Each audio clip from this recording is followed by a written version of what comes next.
আজকে আপনাকে অনেক সুন্দর লাগছে। থ্যাঙ্কস। আমার সচরাচর খুব একটা শাড়ি পরা হয় না, আজকে খুব শখ করে পরলাম।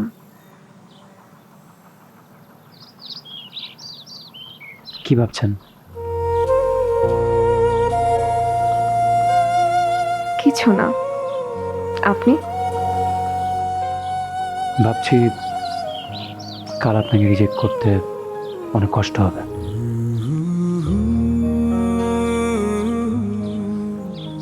কিছু করারও তো নেই, এটাই তো ডিল ছিল।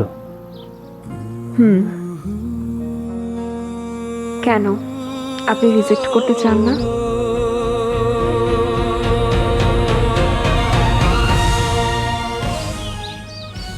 আমি যদি আপনাকে রিজেক্ট না করি তাহলে আপনার বিদেশ যাওয়ার সুযোগ নষ্ট হয়ে যাবে।